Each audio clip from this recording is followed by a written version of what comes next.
मार्च addition के जब हमने वो स्टॉक्स रिवील किए जो FIIs, DIs के बीच पॉपुलर हैं, तो डिमांड आई अप्रैल एडिशन की भी। So here we are with another episode of who's loading what, April edition. But this time it's not just 10 stocks, it's 11 stocks. अप्रैल के ये टॉप स्टॉक्स को बिल्कुल इग्नोर नहीं किया जा सकता, क्योंकि मार्च में इंडियन मार्केट्स ने अब तक का सबसे बड़ा FII सेल ऑफ देखा। फॉरेन इन्वेस्टर्स ने सिर्फ एक महीने में लगभग 1.17 लाख करोड़ निकाल लिए। लेकिन इतनी हैवी वॉलिटिलिटी के बीच भी अप्रैल महीने में FIIs और DIs कुछ सिलेक्टेड कंपनीज में अपनी स्टेक कंटिन्यूसली बढ़ा रहे थे, और यही चीज इस डेटा को इंटरेस्टिंग बनाती है, क्योंकि जब मार्केट प्रेशर के टाइम भी इंस्टीट्यूशनल मनी किसी स्पेसिफिक स्टॉक्स में फ्लो करते रहता है, तो यूजुअली इसका मतलब होता है कि उन इन्वेस्टर्स को बिजनेस में कुछ ऐसा दिख रहा है जो ब्रॉडर मार्केट अभी नोटिस नहीं कर रहा। तो आज के इस वीडियो में देखते हैं कि FIIs और DIs ने एक्चुअली कौन से स्टॉक्स बाय किए, किन कंपनीज में इंस्टीट्यूशनल कन्विक्शन बढ़ा रहे हैं, और उन बिजनेसेस के अंदर ऐसी कौन सी इंटरेस्टिंग डेवलपमेंट्स हो रहे हैं। हम पहले 6 वो स्टॉक्स देखेंगे जो DIs खरीद रहे हैं, नेक्स्ट 5 वो जो FIIs खरीद रहे हैं। हम शुरू करेंगे DII बाइंग से, तो वीडियो एंड तक जरूर देखना। तो चलिए शुरू करते हैं with your host Swati. Let's get started.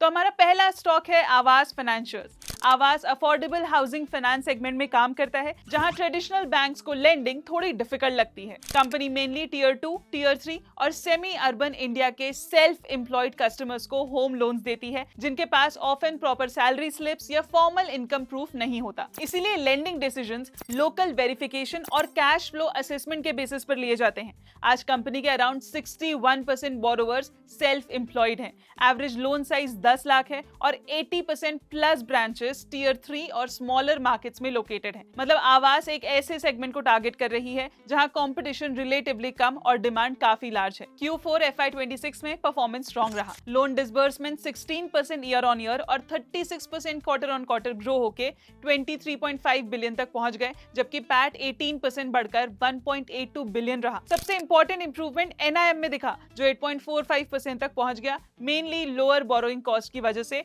While loan yield stable रहे। एसेट क्वालिटी भी हेल्दी रही। ग्रॉस NPA सिर्फ 1.05% था और 1+ DPD इंप्रूव होके 3.17% पर आ गया है, जो स्ट्रॉन्ग कलेक्शन एफिशिएंसी को इंडिकेट करता है। ग्रोथ के लिए कंपनी अग्रेसिवली एक्सपांड कर रही है। FY26 में 38 नए ब्रांचेस ऐड हुए, इंक्लूडिंग तमिलनाडु एंट्री, जिसके बाद टोटल नेटवर्क 435 ब्रांचेस तक पहुंच गया।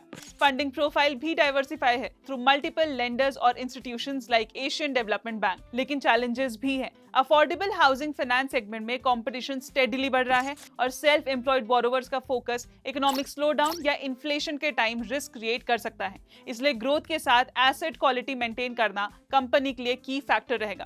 वैल्यूएशन की बात करें तो स्टॉक अराउंड 1395 पर ट्रेड कर रहा है, रफली 2.2x बुक वैल्यू और 17x अर्निंग्स वैल्यूएशन पर। कंसिडरिंग 14% प्रॉफिट ग्रोथ और strong asset quality, valuation relatively reasonable लगता है। इंटरेस्टिंग बात यह है कि DII होल्डिंग भी 14.3% से बढ़कर 22.1% तक पहुंच गई है, जो इंप्रूविंग इंस्टीट्यूशनल कॉन्फिडेंस को इंडिकेट करता है। अब चलते हैं हमारे नेक्स्ट स्टॉक की तरफ, PB फिनटेक।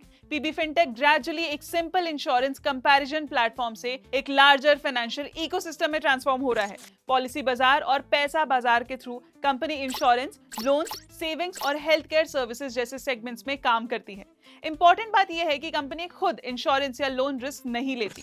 ये सिर्फ डिस्कवरी, कंपैरिजन, परचेज और क्लेम सपोर्ट प्लेटफॉर्म प्रोवाइड करती है, जबकि एक्चुअल प्रोडक्ट्स बैंक्स और इंश्योरर्स ऑफर करते हैं। प्रोटेक्शन न्यू प्रीमियम, जिसमें मेनली टर्म इंश्योरेंस प्रोडक्ट्स आते हैं, 67% ईयर ऑन ईयर ग्रो हुआ। हेल्थ इंश्योरेंस बिजनेस भी अराउंड 68% ग्रो हुआ, driven by better product segmentation और stronger claim support experience. Claim support अब कंपनी का मेजर स्ट्रेटेजिक एडवांटेज बन रहा है। इसी डायरेक्शन में PB केयर प्लस लॉन्च किया गया, एक preferred health care network program, जहां कस्टमर्स को पार्टनर हॉस्पिटल्स में स्मूदर क्लेम्स असिस्टेंट मिलता है। Currently PB care plus network में अराउंड 500 हॉस्पिटल्स कनेक्टेड हैं। लेंडिंग साइड पर पैसा बाजार प्लेटफॉर्म के facilitated loan disbursals 11% year on year grow हुए। साथ ही मैनेजमेंट ने इंडिकेट किया कि फिक्स्ड कॉस्ट लार्जली स्टेबलाइज हो चुके हैं, यानी फ्यूचर रेवेन्यू ग्रोथ के साथ ऑपरेटिंग लेवरेज प्रॉफिटेबिलिटी को और इंप्रूव कर सकता है।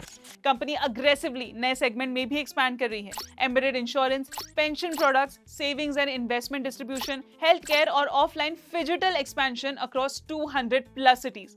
लेकिन रिस्क्स भी इंपॉर्टेंट है। इंश्योरेंस डिस्ट्रीब्यूशन, बिजनेस कमीशंस और टेक रेट्स पर डिपेंडेंट है, जहां फ्यूचर प्रेशर आ सकता है। कंपटीशन भी इंश्योरर्स, बैंक्स और फिनटेक्स की अग्रेसिव डिजिटल पुश की वजह से स्टेडीली इंक्रीज हो रहा है। साथ ही हेल्थ केयर जैसे सेगमेंट्स में एग्जीक्यूशन कॉम्प्लेक्सिटी भी हायर है। वैल्यूएशन की बात करें तो स्टॉक अराउंड 1646 पर ट्रेड कर रहा है और मार्केट से 110x प्लस अर्निंग्स मल्टीपल दे रहा है, जो काफी प्रीमियम वैल्यूएशन है। लेकिन मार्केट कंपनी की स्ट्रॉन्ग ग्रोथ, इंप्रूविंग प्रॉफिटेबिलिटी और डिजिटल इंश्योरेंस डिस्ट्रीब्यूशन लीडरशिप पर बेट कर रहा है। इंटरेस्टिंग बात यह है कि डीआईए होल्डिंग भी शार्पली इंप्रूव हुई है, 29.5% से बढ़कर 36.7% तक पहुंच गई है, जो स्ट्रॉन्ग इंस्टीट्यूशनल कॉन्फिडेंस को इंडिकेट करता है। अब चलते हैं हमारे नेक्स्ट स्टॉक की तरफ, urban company.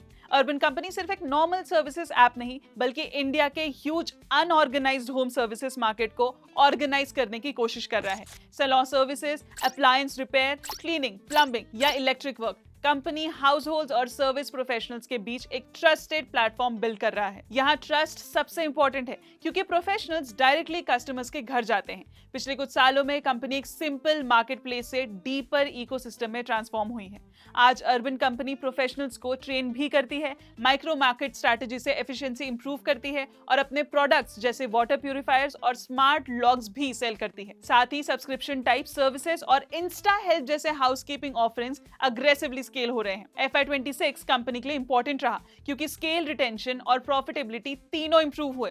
Consolidated NTV 33% year on year बढ़कर 4,290 करोड़ तक पहुंच गया। Q4 रेवेन्यू भी 43% ग्रो होकर 426 करोड़ तक पहुंच गया। सबसे impressive improvement India consumer services business के मार्जिन में दिखा। FY26 में सेगमेंट ने 131 करोड़ के एडजस्टेड एबिटा जनरेट किए, जबकि कुछ साल पहले कंपनी लॉसेस में थी।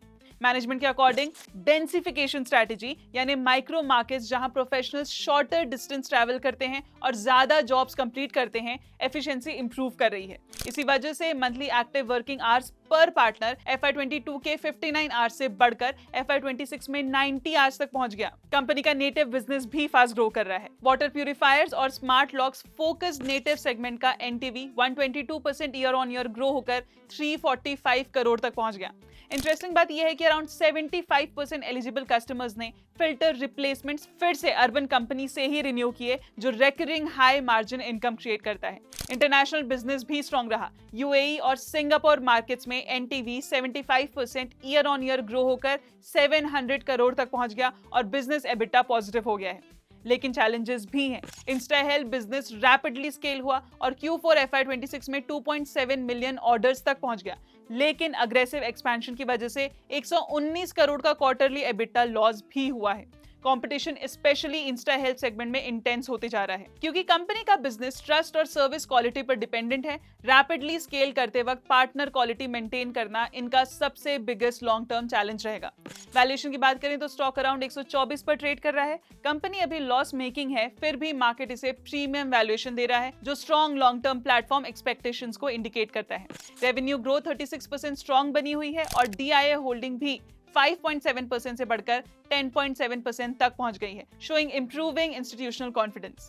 अब चलते हैं हमारे नेक्स्ट कंपनी की तरफ, भारत हेवी इलेक्ट्रिकल्स लिमिटेड। भेल उन कंपनीज में से है जो तब इंपॉर्टेंट हो जाती है जब इंडिया का इंडस्ट्रियल और पावर केपेक्स साइकिल स्ट्रॉन्ग होता है। कंपनी सिर्फ थर्मल पावर इक्विपमेंट तक लिमिटेड नहीं है, ये transmission systems, railways, defence, hydro, nuclear और नए एरियाज जैसे कोल गैसिफिकेशन और रेल सिग्नलिंग में भी काम कर रही है। अभी भेल का बिगेस्ट फोकस इंडिया के थर्मल पावर रिवाइवल पर है। पहले मार्केट को लगता था कि थर्मल पावर का ग्रोथ ऑलमोस्ट खत्म हो गया है, लेकिन राइजिंग इलेक्ट्रिसिटी डिमांड और रिन्यूएबल एनर्जी की इंटरमिटेंसी की वजह से बेस लोड थर्मल पावर का इंपॉर्टेंस फिर से बढ़ रहा है।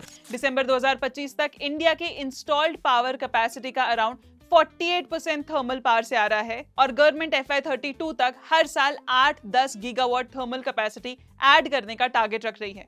ये रिवाइवल अब कंपनी के नंबर्स में भी दिख रहा है। FY26 में रेवेन्यू 19% ग्रो होके 33,782 करोड़ पहुंच गया। एबिटा 1,745 करोड़ से बढ़कर 3,189 करोड़ हो गया, जबकि पैट ऑलमोस्ट 3x होके 513 करोड़ से 1,578 करोड़ तक पहुंच गया।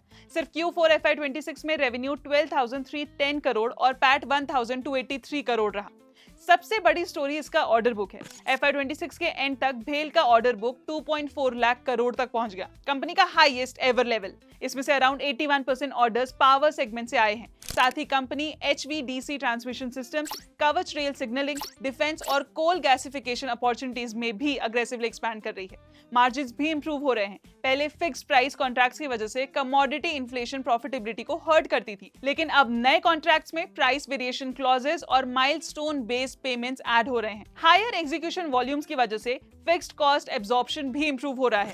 कंपनी का current capacity utilisation around 45 to 50% है, जो FY26 to 29 के बीच 60 to 70% तक जा सकता है अगर एग्जीक्यूशन स्ट्रॉन्ग रहा। लेकिन चैलेंजेस भी सिग्निफिकेंट है। पावर प्रोजेक्ट्स को कंप्लीट होने में यूजुअली 4 से 5 साल लगते हैं, इसलिए लार्ज ऑर्डर बुक का बेनिफिट इमीडिएटली प्रॉफिट्स में कन्वर्ट नहीं होता। हिस्टोरिकली एग्जीक्यूशन रेशियो भी वीक रहा है। वर्किंग कैपिटल रिक्वायरमेंट हाई है क्योंकि अपफ्रंट प्रोजेक्ट स्पेंडिंग होती है, जबकि पेमेंट्स माइलस्टोन बेसिस पर लेटर मिलते हैं। आज भी वर्किंग कैपिटल साइकिल सेल्स का अराउंड 82% है और एग्जीक्यूशन सपोर्ट के लिए डेट भी इंक्रीज हुआ है। वैल्यूएशन की बात करें तो स्टॉक अराउंड 407 पर ट्रेड कर रहा है और वैल्यूएशन नियरली 89x अर्निंग्स तक पहुंच गए हैं। Market currently execution led revival और स्ट्रॉन्ग ऑर्डर साइकिल पर बेट कर रहा है।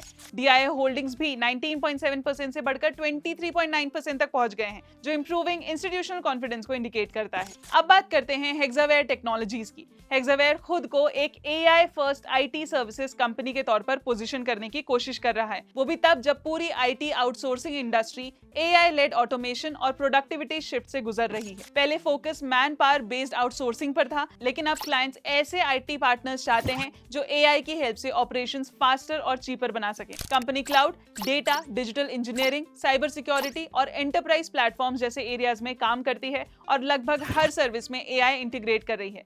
Focus mainly AI for IT और AI फॉर बिजनेस पर है। इसीलिए हेक्सावेयर ने एजेंट वर्स नाम की AI लाइब्रेरी भी बिल्ड की है, जिसमें 600+ pre build AI agents available हैं।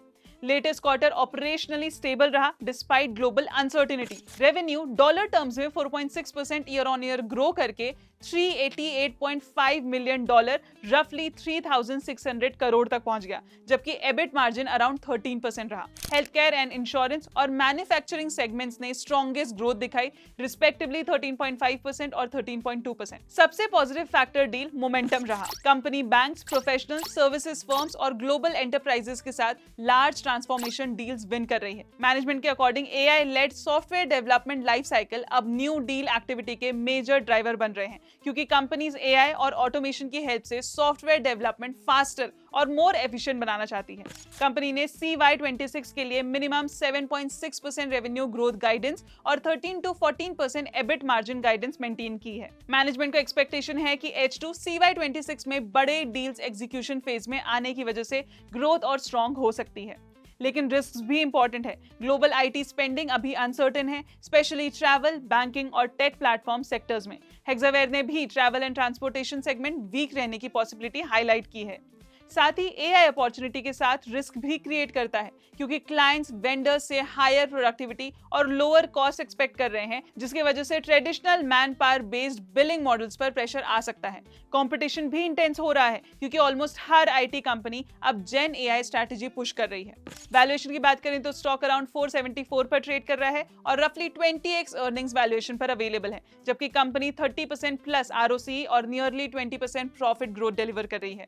इंस्टीट्यूशंस भी ग्रेजुअली कॉन्फिडेंस दिखा रहे हैं। DIA होल्डिंग 11.3% से बढ़कर 15% तक पहुंच गई है, जो AI लेड ग्रोथ स्टोरी में राइजिंग इंस्टीट्यूशनल इंटरेस्ट को इंडिकेट करता है। दोस्तों, अब बात करते हैं HDFC बैंक की। आज HDFC बैंक इतने बड़े स्केल पर ऑपरेट करता है कि ये सिर्फ एक नॉर्मल प्राइवेट बैंक नहीं, बल्कि इंडिया के फाइनेंशियल इंफ्रास्ट्रक्चर का इंपॉर्टेंट पार्ट बन चुका है। बैंक के पास 10 करोड़ प्लस कस्टमर्स और अराउंड 9,700 ब्रांचेस का नेटवर्क है। Deposits, payments, credit cards, MSME loans, home loans और मर्चेंट पेमेंट्स जैसे ऑलमोस्ट हर मेजर बैंकिंग सेगमेंट में इसका स्ट्रॉन्ग प्रेजेंस है। मैनेजमेंट के अकॉर्डिंग इंडिया के कैपिटल मार्केट सेटलमेंट्स का नियरली 35 to 40% और क्रेडिट कार्ड स्पेंड्स का around 26 to 98% HDFC bank ecosystem से फ्लो होता है, जो बैंकिंग सिस्टम में इसकी डीप प्रेजेंस को शो करता है। HDFC मर्जर के बाद biggest focus balance sheet normalisation पर रहा है। Earlier concern high loan to deposit ratio का था, लेकिन FY26 में इंप्रूवमेंट क्लियरली दिखा।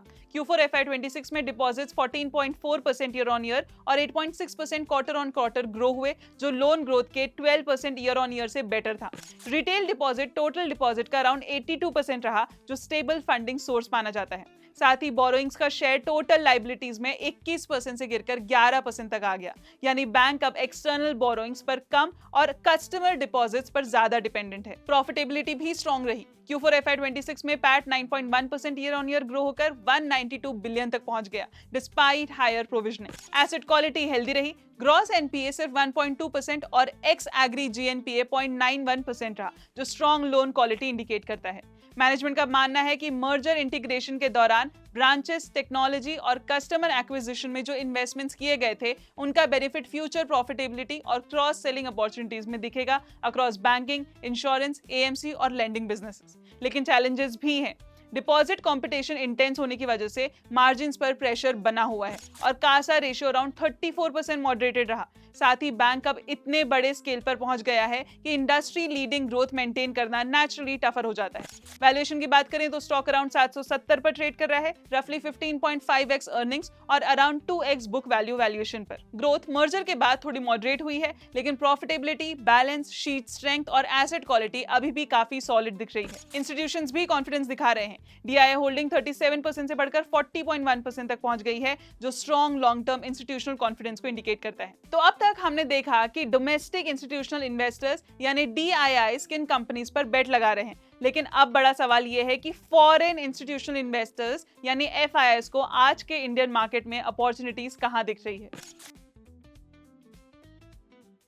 तो FII की लिस्ट में सबसे पहला स्टॉक है marks and Pharma. Marks and Pharma quietly एक powerful global health care trend का बेनिफिट ले रही है। डेवलप्ड कंट्रीज में प्रिस्क्रिप्शन मेडिसिन से अफोर्डेबल OTC यानी over the counter health care products की तरफ शिफ्ट हो रही है। सिंपल वर्ड्स में लोग स्मॉल हेल्थ इश्यूज के लिए डायरेक्टली फार्मेसी से मेडिसिन और वेलनेस प्रोडक्ट्स खरीदना प्रेफर कर रहे हैं और कंपनी इसी डिमांड को कैप्चर कर रही है।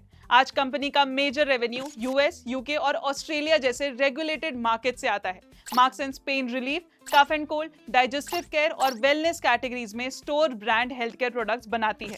कंपनी 300 प्लस प्रोडक्ट्स मैन्युफैक्चर करती है और यूके में टॉप 5 इंडियन फार्मा कंपनीज में काउंट होती है। बिजनेस का इंटरेस्टिंग पार्ट ये है कि कंपनी लार्ज फार्मेसी और रिटेल चेन्स के प्राइवेट लेबल प्रोडक्ट्स मैन्युफैक्चर करती है, यानी रिटेलर्स अपने ब्रांड नेम से जो मेडिसिन बेचते हैं उनके बैकएंड मैन्युफैक्चरिंग पार्टनर्स में मार्क्सेंस भी शामिल होती है। R&D भी कंपनी की अंडररेटेड स्ट्रेंथ है। मार्क्सेंस अपने रेवेन्यू का अराउंड 3% R&D पर स्पेंड करती है और इंडिया, US और UK में 4 R&D सेंटर्स ऑपरेट करती है। कंपनी के पास 100 प्लस प्रोडक्ट्स का पाइपलाइन, 300 प्लस अप्रूव्ड ANDAs यानी मार्केटिंग ऑथराइजेशंस और 25 प्लस पेंडिंग अप्रूवल्स हैं। मैनेजमेंट अब हायर वैल्यू फॉर्मेट्स जैसे soft gels, extended release medicine, liquids और OTC फॉर्मुलेशंस पर फोकस कर रही है। कंपनी हर साल 12 से 13 नए प्रोडक्ट्स ऐड करना चाहती है। विटामिन्स, न्यूट्रास्यूटिकल्स और वेलनेस प्रोडक्ट्स की राइजिंग ग्लोबल डिमांड को देखते हुए कंपनी कैपेसिटीज भी अग्रेसिवली एक्सपैंड कर रही है।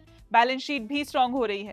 कंपनी कंसिस्टेंटली कैश जनरेट कर रही है, जिसकी वजह से एक्सपेंशन और केपेक्स लार्जली इंटरनल एक्रूअल से फंड हो पा रहा है विदाउट मेजर डेट प्रेशर। एक और positive trend supply chain diversification है। ग्लोबल रिटेलर्स और फार्मा कंपनीज चाइना के बाहर रिलायबल सप्लायर्स ढूंढ रहे हैं और यहाँ मार्क्सेंस का कंप्लायंस ट्रैक रिकॉर्ड और regulated market presence advantage create करता है। लेकिन रिस्क भी हैं। बिजनेस काफी रिटेलर रिलेशनशिप्स और प्राइवेट लेबल कॉन्ट्रैक्ट्स पर डिपेंडेंट है, जहां प्राइसिंग प्रेशर आ सकता है। साथ ही रेगुलेटेड फार्मा मार्केट्स में कंप्लायंस और क्वालिटी स्टैंडर्ड्स मेंटेन करना बहुत इंपॉर्टेंट होता है। वैल्यूएशन की बात करें तो कंपनी अराउंड 25x अर्निंग्स पर ट्रेड कर रही है, व्हाइल मेंटेनिंग नियरली 20% ROCE और अराउंड 17% ROE। मार्केट कंपनी को regulated market presence, consistent profitability और हायर वैल्यू OTC फोकस की वजह से प्रीमियम दे रहा है।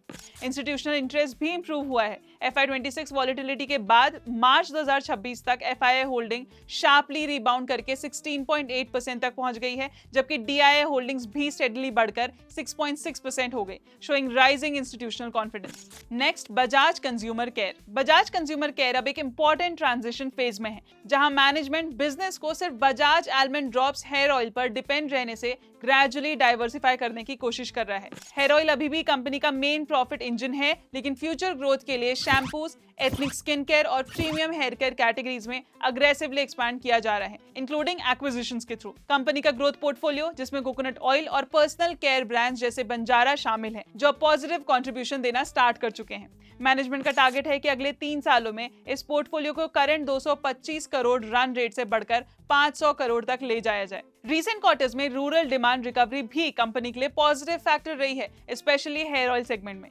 क्योंकि बजाज कंज्यूमर का मेजर कस्टमर बेस मास और मिडिल इनकम हाउसहोल्ड से आता है, रूरल कंजम्पशन इंप्रूव होने का डायरेक्ट बेनिफिट कंपनी को मिलता है।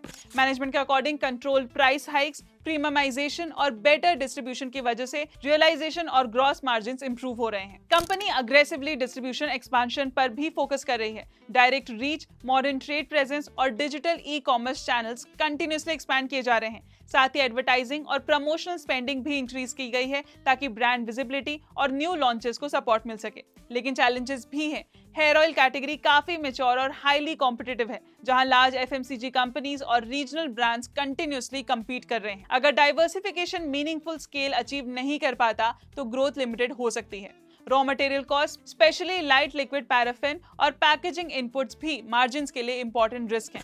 वैल्यूएशन की बात करें तो कंपनी अराउंड 36 अर्निंग्स पर ट्रेड कर रही है, वेल जनरेटिंग 25% प्लस आरओई और नियरली 30% आरओसी, जो स्ट्रॉन्ग रिटर्न रेशियोज हैं। मार्केट कंपनी को स्ट्रॉन्ग कंज्यूमर ब्रांड फ्रेंचाइज और एफिशिएंट एफएमसीजी बिजनेस मॉडल की वजह से प्रीमियम वैल्यूएशन दे रहा है। इंस्टीट्यूशनल पार्टिसिपेशन भी स्टेबल रहा है। FY26 में टेम्पररी डिक्लाइन के बाद मार्च 2026 तक एफआईआई होल्डिंग्स शार्पली रिबाउंड करके 16.6% तक पहुंच गई, showing continued institutional confidence in the long term consumer story. अब नेक्स्ट कंपनी है multi commodity exchange of India, that is MCX। MCX उन बिजनेसेस का परफेक्ट एग्जाम्पल है जो डायरेक्टली कमोडिटी मार्केट एक्टिविटी से बेनिफिट करते हैं। अभी ग्लोबल कमोडिटी मार्केट्स काफी एक्टिव हैं due to West Asia conflict, crude oil volatility और गोल्ड सिल्वर प्राइसेस की स्ट्रॉन्ग रैली। कमोडिटी एक्सचेंजेस के लिए ये वॉलिटिलिटी पॉजिटिव होती है, क्योंकि फास्ट प्राइस मूवमेंट्स ट्रेडर्स और इंस्टीट्यूशंस को ज्यादा ट्रेडिंग और हेजिंग के लिए अट्रैक्ट करते हैं। FY26 में MCX ने मैसिव ग्रोथ देखी। फ्यूचर और ऑप्शंस का average daily turnover nearly 2.5x grow करके around 5.4 lakh crore per day तक पहुंच गया।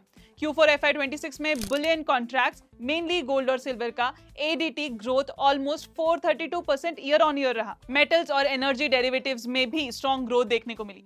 MCX का बिगेस्ट स्ट्रेंथ उसका डोमिनेंट मार्केट पोजीशन है। इंडिया के बुलियन, बेस मेटल्स और एनर्जी डेरिवेटिव्स मार्केट में कंपनी का अराउंड 99% मार्केट शेयर है। सिंपल वर्ड्स में, इंडिया के organised commodity derivatives ecosystem largely MCX के अराउंड ही ऑपरेट करते हैं। बिजनेस स्ट्रक्चरली भी अट्रैक्टिव है because of operating leverage. Exchange infrastructure एक बार बिल्ड हो जाए, उसके बाद एडिशनल ट्रेडिंग वॉल्यूम्स का लार्ज पोर्शन प्रॉफिट में कन्वर्ट होता है। इसी वजह से कंपनी के रिटर्न रेशियोज एक्सेप्शनली स्ट्रॉन्ग है, ROC 70% प्लस और ROE 56% plus. Long term growth के लिए मैनेजमेंट नए प्रोडक्ट्स भी लॉन्च कर रही है, including index options, electricity derivatives और न्यू कमोडिटी कॉन्ट्रैक्ट्स, ताकि पार्टिसिपेशन और ब्रॉड हो सके और डिपेंडेंसी सिर्फ गोल्ड सिल्वर ट्रेडिंग पर ना रहे। वैल्यूएशन की बात करें तो MCX अराउंड 64x अर्निंग्स पर ट्रेड कर रहा है। मार्केट कंपनी को प्रीमियम वैल्यूएशन दे रहा है due to dominant market share, scalable exchange model और इंडिया के कमोडिटी मार्केट फाइनेंशियलाइजेशन अपॉर्चुनिटी की वजह से। इंस्टीट्यूशनल ओनरशिप भी स्ट्रॉन्ग है। मार्च 2026 तक DI होल्डिंग 54% प्लस थी, जबकि FII होल्डिंग शार्पली बढ़कर अराउंड 26% तक पहुंच गई, शोइंग राइजिंग इंस्टीट्यूशनल कॉन्फिडेंस। लेकिन रिस्क भी इंपॉर्टेंट है। एक्सचेंज वॉल्यूम साइक्लिकल होते हैं और मार्केट एक्टिविटी पर डिपेंडेंट रहते हैं। अगर कमोडिटी वॉलिटिलिटी या ट्रेडिंग पार्टिसिपेशन कम हो जाए तो रेवेन्यूज इंपैक्ट हो सकते हैं। साथ ही रेगुलेटरी चेंजेस और टेक्नोलॉजी एग्जीक्यूशन भी इंपॉर्टेंट रिस्क हैं, क्योंकि एक्सचेंजेस हाईली रेगुलेटेड एनवायरनमेंट में भी ऑपरेट करते हैं। अब हमारी सेकंड लास्ट कंपनी है APL Apollo tubes. APL Apollo एक स्ट्रॉन्ग एग्जांपल है कि कैसे ब्रांडिंग, डिस्ट्रीब्यूशन और मैन्युफैक्चरिंग स्केल किसी ट्रेडिशनली कमोडिटाइज्ड इंडस्ट्री को ट्रांसफॉर्म कर सकते हैं। स्टील ट्यूब्स बिजनेस पहले लो मार्जिन कमोडिटी बिजनेस माना जाता था, लेकिन कंपनी ने इसे ऑर्गेनाइज्ड और ब्रांडेड प्ले में कन्वर्ट कर दिया। पिछले 10 सालों में कंपनी का annual volume less than 1 million tonne से बढ़कर 3 मिलियन टन प्लस हो गया, साथ ही एबिटा पर टन भी इंप्रूव हुआ क्योंकि company gradually higher margin value added products की तरफ शिफ्ट कर रही है। आज एपीएल अपोलो के पास 5 million tonne plus manufacturing capacity है, जो इसे दुनिया के largest structural steel tube players में से एक बनाता है। डिस्ट्रीब्यूशन नेटवर्क भी स्ट्रॉन्ग है। 800 प्लस डिस्ट्रीब्यूटर्स और 50,000 प्लस रिटेलर्स के through company deep pan India reach maintain करती है। लॉन्ग टर्म ट्रिगर इंडिया का स्टील बेस्ड कंस्ट्रक्शन की तरफ ग्रेजुअल शिफ्ट है। बिल्डिंग्स, वेयरहाउसेस, फैक्ट्रीज और रिन्यूएबल एनर्जी इंफ्रास्ट्रक्चर में स्ट्रक्चरल स्टील यूजेज स्टेडली बढ़ रहा है। मैनेजमेंट के according coated tubes, heavy structural tubes और स्पेशलाइज्ड कंस्ट्रक्शन सॉल्यूशंस की डिमांड स्ट्रॉन्ग है because they offer faster execution, lower wastage और बेटर लॉन्ग टर्म कॉस्ट। एक और important positive factor product mix improvement है। अब टोटल सेल्स वॉल्यूम का 60% plus contribution value added product से आ रहा है, जो पहले काफी लोअर था। ये इंपॉर्टेंट है क्योंकि वैल्यू एडेड प्रोडक्ट्स में मार्जिन्स हायर और कस्टमर्स मोर स्टिकी होते हैं। ऑपरेशनली भी कंपनी एफिशिएंट है। मैन्युफैक्चरिंग हेवी बिजनेस होने के बावजूद एसेट टर्नओवर नियरली 3x और आरओसी 30% प्लस है, जो स्ट्रॉन्ग ऑपरेशनल एफिशिएंसी को इंडिकेट करता है। वैल्यूएशन की बात करें तो स्टॉक अराउंड 44x अर्निंग्स पर ट्रेड कर रहा है। मार्केट कंपनी को leadership position, strong distribution network, rising value added product mix और इंडिया के स्टील बेस्ड कंस्ट्रक्शन अपॉर्चुनिटी की वजह से प्रीमियम वैल्यूएशन दे रहा है। इंस्टीट्यूशनल कॉन्फिडेंस भी स्ट्रॉन्ग है। एफआई होल्डिंग मार्च 2026 तक स्टेडीली बढ़कर नियरली 37.5% तक पहुंच गया, जो 2 साल पहले अराउंड 25% थी। ये शो करता है कि फॉरेन इन्वेस्टर्स कंपनी की लॉन्ग टर्म ग्रोथ स्टोरी पर स्ट्रॉन्ग बेट लगा रहे हैं, लेकिन रिस्क भी इंपॉर्टेंट है। बिजनेस कंटिन्यूअस वॉल्यूम ग्रोथ और एफिशिएंट कैपेसिटी यूटिलाइजेशन पर डिपेंडेंट है। अगर कंस्ट्रक्शन डिमांड या इंफ्रास्ट्रक्चर एक्टिविटी स्लो हो जाए तो यूटिलाइजेशन और मार्जिन्स इंपैक्ट हो सकते हैं। साथ ही वर्किंग कैपिटल, डीलर नेटवर्क और इन्वेंट्री मैनेजमेंट भी क्लोजली मॉनिटर करने वाले फैक्टर्स हैं, स्पेशली स्टील प्राइस वॉलिटिलिटी के टाइम। अब हमारी लास्ट कंपनी है Polycab India. Polycab gradually India के पावर और इलेक्ट्रिकल इंफ्रास्ट्रक्चर ग्रोथ का स्ट्रॉन्ग प्रॉक्सी बनता जा रहा है। कंपनी शुरू में मेनली वायर्स और केबल्स मैन्युफैक्चरर थी, लेकिन अब ये स्लोली एक कंप्लीट इलेक्ट्रिकल इकोसिस्टम प्लेयर बन चुकी है। Rising power demand, urbanisation, renewable energy expansion, industrial capex, data centres और ऑर्गेनाइज्ड इलेक्ट्रिकल मार्केट ग्रोथ इस स्टोरी को सपोर्ट कर रहे हैं।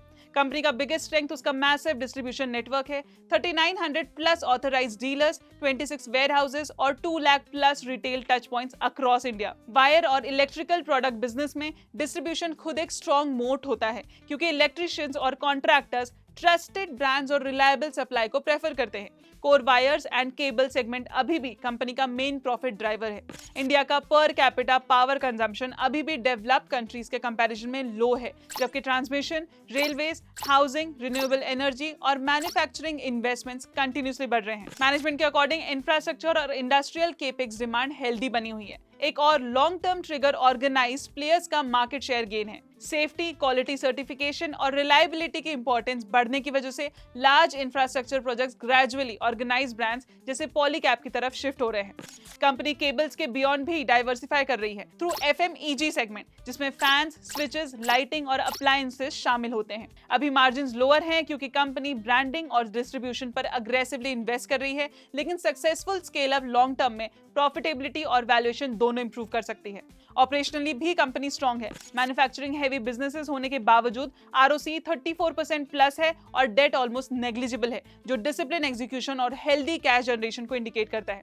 वैल्यूएशन की बात करें तो स्टॉक अराउंड 52x अर्निंग्स पर ट्रेड कर रहा है। मार्केट कंपनी को wires and cables leadership, strong distribution network और इंडिया के इलेक्ट्रिफिकेशन ग्रोथ अपॉर्चुनिटी की वजह से प्रीमियम वैल्यूएशन दे रहा है। इंस्टीट्यूशनल कॉन्फिडेंस भी इंप्रूव हुआ है। एफआईआई होल्डिंग मिड 2023 के बिलो 10% लेवल से बढ़कर मार्च 2026 तक 18% प्लस हो गई, showing rising foreign investor confidence in the long term infrastructure story.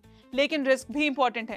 Company अब कंज्यूमर इलेक्ट्रिकल्स और नए कैटेगरीज में अग्रेसिवली एक्सपैंड कर रही है, जहां स्ट्रॉन्ग एस्टैब्लिश्ड ब्रांड से कंपटीशन इंटेंस है। साथ ही कॉपर और एल्यूमिनियम जैसे रॉ मटेरियल प्राइसेस भी क्लोजली मॉनिटर करने वाले फैक्टर्स हैं, क्योंकि sharp commodity price movements short term margin और डिमांड डायनेमिक्स को इंपैक्ट कर सकते हैं। तो ये थी 11 कंपनीज जो अभी मार्केट की कुछ सबसे पावरफुल थीम्स पर राइड कर रहे हैं, चाहे वो डिफेंस हो, मैन्युफैक्चरिंग, फिनटेक, हेल्थ केयर या कंजम्पशन। इनमें से काफी कंपनी स्ट्रॉन्ग ग्रोथ मोमेंटम और इंस्टीट्यूशनल इंटरेस्ट दिखा रही हैं, लेकिन हर स्टॉक के साथ अपने रिस्क, वैल्यूएशन और एग्जीक्यूशन चैलेंजेस भी आते हैं, इसलिए इन्वेस्ट करने से पहले हमेशा खुद रिसर्च जरूर करें। अगर आपको ये सीरीज पसंद आई हो और आप चाहते हो कि हम इसी तरह और मार्केट थीम और स्टॉक एनालिसिस वीडियोस लाएं, तो वीडियो को लाइक, शेयर और चैनल को सब्सक्राइब जरूर करें। और अगर नेक्स्ट पार्ट चाहिए तो कमेंट में मैं जरूर लिख देना। मिलते हैं अगले वीडियो में। Mutual fund investments are subject to market risks. Read all scheme-related documents carefully.